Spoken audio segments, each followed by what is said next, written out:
Olá pessoal, tudo bem? Nós vamos dar início então agora ao nosso segundo bloco, tratando sobre direito da criança e do adolescente.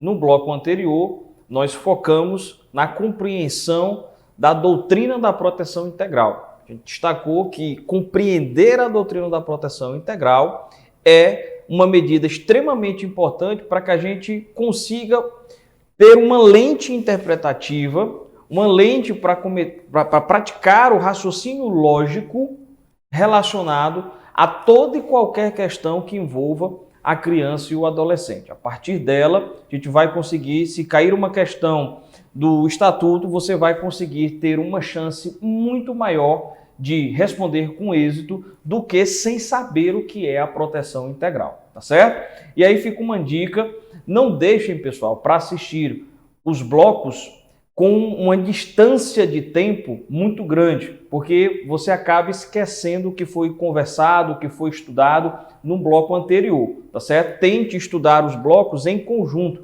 pelo menos 3, 4 blocos de uma etapa, para depois efetivamente passar ou quando os conteúdos dos blocos efetivamente se encerrarem, tá bom? Então nós vamos iniciar o nosso bloco 2 tratando do ato infracional, tá certo? Qual é o detalhe aqui, pessoal, a respeito do ato infracional? É um dos assuntos que mais cai na nossa prova de delegado, tá bom? E o que é que a gente precisa inicialmente saber a respeito do ato infracional? Que o ato infracional, pessoal, ele consiste em uma conduta prevista como crime ou contravenção penal. Muita gente pensa que é só uma conduta prevista como crime, mas também envolve a contravenção penal. Então, no caso, o ato infracional corresponde à medida praticada que corresponde a um crime ou a uma contravenção penal. Primeiro tópico importante. Segundo, pessoal, quem pode ser autor do ato infracional? Quem pode praticar aqui, pessoal, o ato infracional? Tanto a criança como o adolescente. Aí você diz assim, professor, mas a criança também pode praticar o ato infracional? Pode. O que vai mudar, pessoal, que está aqui na nossa tabela, o que vai mudar são as consequências, ou seja, a forma de se responsabilizar esse autor do ato infracional. Então, se quem comete o ato infracional for uma criança, ou seja, uma pessoa até 12 anos incompletos, eu tenho uma responsabilização. Se quem praticar o ato infracional for o adolescente, aquele que tem 12, 13, 14, 15, 16 ou 17 anos, eu tenho uma outra responsabilização, tá certo? Então, o que acontece? Se for a criança que praticar o ato infracional, o juiz vai poder aplicar, na verdade, corrigindo, não o juiz, tá certo? Que a criança, quando pratica o ato infracional, pessoal, via de regra aqui, nós não teremos uma ação socioeducativa. Quando a criança praticar o ato infracional, não haverá demanda judicial. Por quê, professor?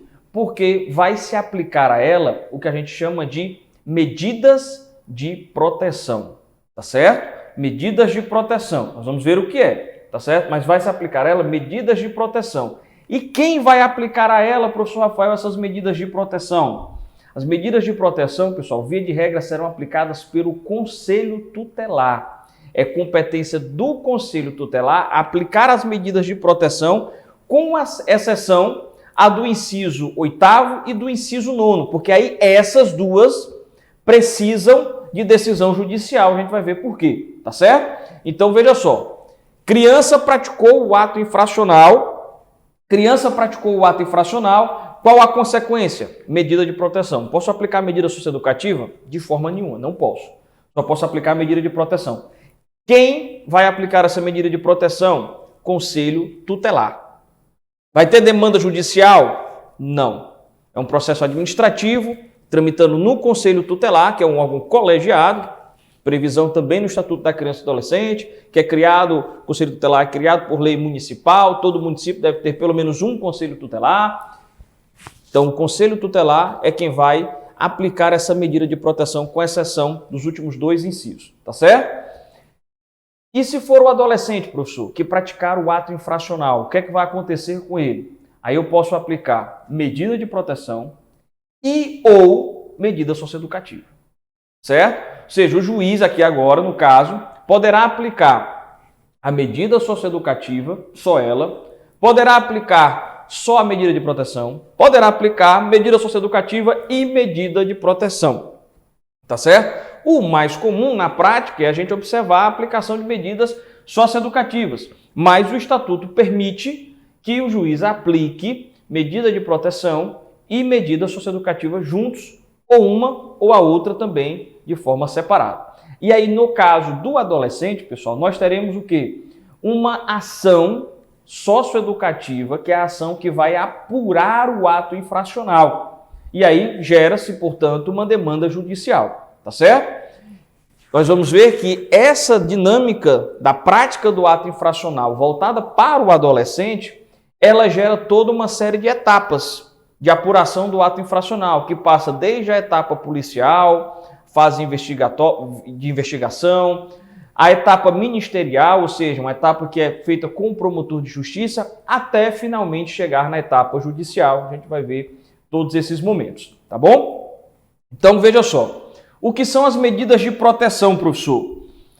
As medidas de proteção, pessoal, via de regra, são ações, são medidas que têm uma natureza de cunho assistencial, de cunho social. Veja só, encaminhamento aos pais ou responsáveis mediante termo de responsabilidade, encaminhamento para programas de orientação, a matrícula e frequência obrigatória dessa criança na escola, a inclusão em programas oficiais de apoio à família, de apoio à criança, requisições de tratamento médico.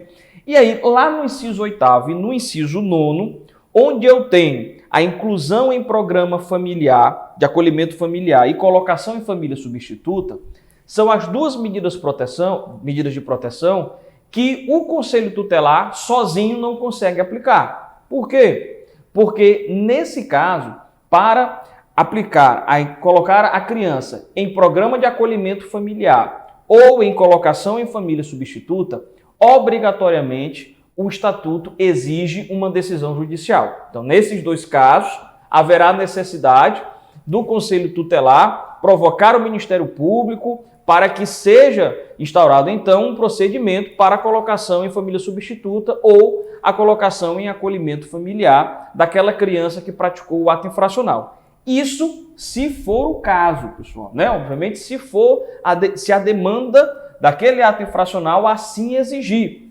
Por quê? Lembra da doutrina da proteção integral que a gente trabalhou no primeiro bloco. A responsabilidade agora é compartilhada e a família está no centro. A família é o foco aqui. Ela vem primeiro lá naquela cronologia do artigo, tanto constitucional como do estatuto. Isso quer dizer o quê? Retirar a criança do ambiente da família natural, da família de origem, é medida no estatuto tratada com excepcionalidade, certo? A própria adoção, o artigo que trata da adoção, menciona que a adoção é uma medida excepcional. Ou seja, então ela não é a primeira alternativa sempre que, num ambiente familiar, houver uma situação de conflito envolvendo a criança e o adolescente. Obviamente que casos mais graves, que envolvam violência, grave ameaça, abuso sexual, você tem um contexto de intervenção muito mais rápida e efetiva do Estado, porque é necessário para garantir a saúde, a proteção da criança e do adolescente. Perfeito? Então vamos seguindo. Essas são as medidas de proteção que poderão ser aplicadas tanto para a criança que praticar o ato infracional, como para o adolescente que pratica o ato infracional. Sendo que para o adolescente também pode haver as medidas socioeducativas que nós também vamos estudar, tá certo? Então, passando aqui, as medidas socioeducativas, pessoal, que estão previstas no artigo 112, aí sim elas são uma medida de responsabilização do adolescente pela prática do ato infracional, tá bom? E elas estão previstas aí como advertência, obrigação de reparar o dano, prestação de serviço à comunidade, liberdade assistida, semiliberdade, internação ou aplicação de medidas de proteção, como mencionada no inciso 7º, tá certo? Então, para o adolescente, a gente pode aplicar Portanto, o juiz vai poder, no processo de apuração do ato infracional, aplicar tanto a medida de proteção quanto a medida socioeducativa, cumuladas ou não, tá certo? Bem claro isso. Vamos lá, continuar analisando aqui esse contexto que envolve o ato infracional. Um ponto importante, pessoal, é que nessa dinâmica do Estatuto da Criança e do Adolescente, o Estatuto da Criança e do Adolescente fez previsão de direitos e garantias individuais para a criança e o adolescente, bem como de garantias processuais. Mas o que acontece? Você pode dizer assim, professor, então, se eu vou aplicar garantias processuais e o Estatuto menciona que subsidiariamente você é aplicado a regras processuais penais, está lá no artigo 152.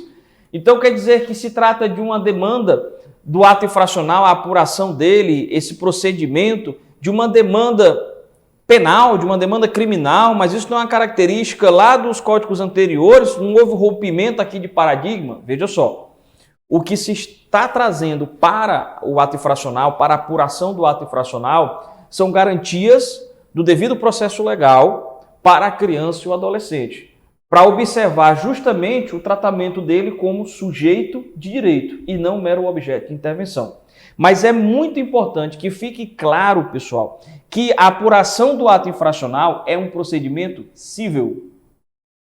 Tramita quando há uma vara, na vara da infância e juventude, e quando não há naquela comarca uma vara específica da infância e juventude, numa vara civil, tá certo? Não tramita numa vara penal, não tramita numa vara criminal, porque o procedimento não é criminal, certo? Embora a gente vá aplicar subsidiariamente regras do processo penal, como forma de garantir o devido processo legal, reconhecimento de sujeito de direitos, garantias fundamentais, mas não se trata de um processo penal, tá certo? Isso é muito importante, até porque depois, quando se encerra a apuração do ato infracional, a ação socioeducativa, em que o juiz sentencia e determina o cumprimento de uma determinada medida socioeducativa, o recurso, a dinâmica recursal que o adolescente, através do seu advogado, poderá apresentar, não é um recurso criminal.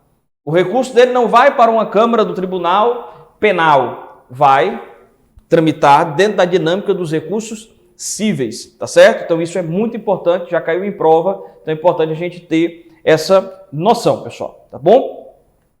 Quando é, professor Rafael, então, que o adolescente poderá ser privado da sua liberdade?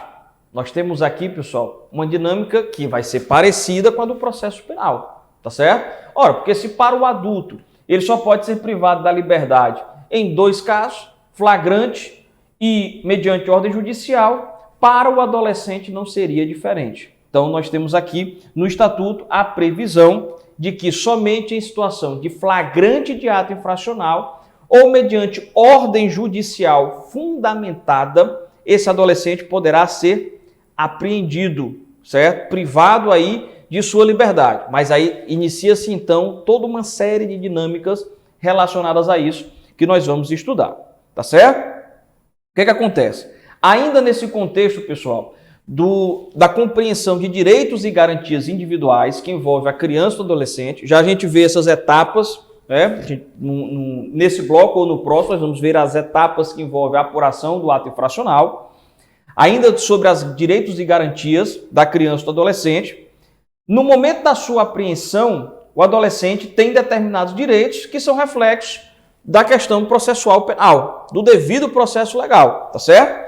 Que é a identificação dos agentes responsáveis, ser informado de todos os seus direitos, comunicação, isso foi muito importante, pessoal, inserido no Estatuto, comunicação da apreensão e do local para a autoridade judiciária, família ou pessoa indicada pelo adolescente, tá certo?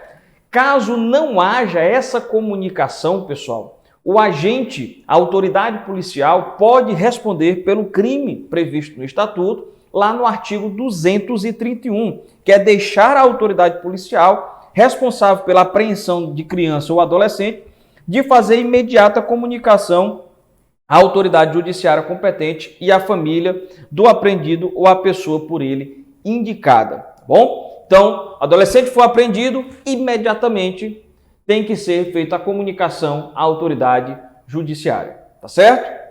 Isso está dentro do rol das garantias e direitos individuais da criança e do adolescente previsto na etapa que envolve o ato infracional. Então, vamos seguindo. Verificação da liberação imediata desse adolescente, pessoal. O que é que acontece aqui? O adolescente foi apreendido ou na situação principal flagrante, ele pode ser apreendido também mediante a ordem judicial, tá certo? Então, o adolescente, no nosso exemplo, foi apreendido em flagrante de ato infracional. O que é que a autoridade policial, concluídos os procedimentos na delegacia preferencialmente delegacia especializada, nós vamos destacar isso, que envolva delegacia especializada da criança e do adolescente. Professor, e se no local não tiver delegacia comum, mas em um local separado? Delegacia comum em um local separado, em um ambiente adequado para aquela apuração que envolve uma criança e um adolescente, tá certo? Mas toda vida, pessoal, que o adolescente for apreendido, é necessário, obrigatoriamente, verificar a possibilidade da sua liberação de maneira imediata, tá certo? Porque a regra não é manter o adolescente apreendido, privado de sua liberdade, tá bom? A privação da liberdade do adolescente, a apreensão dele vai se dar de forma extremamente excepcional. Desde a medida socioeducativa de internação, quando ela for aplicada, mas também aqui, como vai acontecer, que a gente vai ver, na situação de internação provisória, porque ela também tem regras, princípios que se pautam também no mesmo da internação definitiva lá da medida socioeducativa, tá certo? Então veja só, toda apreensão, portanto, vai observar ser em flagrante ou mediante ordem judicial, examinada a possibilidade de liberação imediata pela gravidade do ato infracional e sua repercussão social, a garantia da segurança do adolescente ou manutenção da ordem pública. O que é isso, professor? Esse daqui, pessoal, esse tópico que destaca a gravidade do ato infracional, a repercussão social, a garantia da segurança do adolescente ou a manutenção da ordem pública, é o que vai permitir a não liberação desse adolescente de maneira imediata, certo? Ele vai ser apresentado ao Ministério Público e não vai haver a liberação dele de maneira imediata, tá bom? Isso podendo gerar também, posteriormente, uma situação de internação provisória. Cuidado, não confunda as duas situações, de não liberação imediata com internação provisória, tá certo? Porque a previsão da não liberação imediata é uma medida da autoridade policial, que posteriormente apresenta aquele adolescente ao Ministério Público. A internação provisória é uma medida exclusivamente tomada mediante ordem judicial, tá bom? Então, embora o artigo que trate desse tópico da não liberação imediata mencione o termo internação, a gente vai ver aqui mais à frente que são duas dinâmicas diferentes. Embora os requisitos para que sejam adotadas são bem parecidos. A não liberação imediata vai se dar como? Mediante a gravidade do ato infracional. Quando é que eu considero o ato infracional grave? Quando ele corresponder a um crime que seja punido com reclusão. Então, eu considero ele um ato infracional grave. Perfeito? Segundo, da repercussão social. Terceiro, garantia da segurança do adolescente e a manutenção da ordem pública. São os requisitos para essa não liberação imediata, tá bom? Assim como também a gente vai observar na internação provisória. Outra garantia individual, pessoal, proibição da condução em compartimento fechado de viatura. Então, aquele famoso camburão, o adolescente não pode ir na parte de trás da viatura, naquela cela improvisada, muitas vezes, na viatura de polícia, tá certo? Então, não está permitido isso. Delegacia especializada e não havendo delegacia comum em espaço adequado, já destacamos esse ponto. E um ponto bem interessante, pessoal, que tem sido observado e discutido pela doutrina, jurisprudência e sido cobrado em algumas provas, é o uso de algemas. E aí, professor, É possível a autoridade policial utilizar algemas no adolescente, por exemplo, que foi apreendido em flagrante ato infracional? O que acontece, pessoal? Nesse caso, a jurisprudência majoritária tem entendido que segue-se o mesmo rito, a mesma dinâmica, os mesmos requisitos da súmula vinculante número 11 do STF. Ou seja, precisa apresentar situação de perigo, precisa apresentar situação de risco à autoridade policial, de fuga, de resistência, tá certo?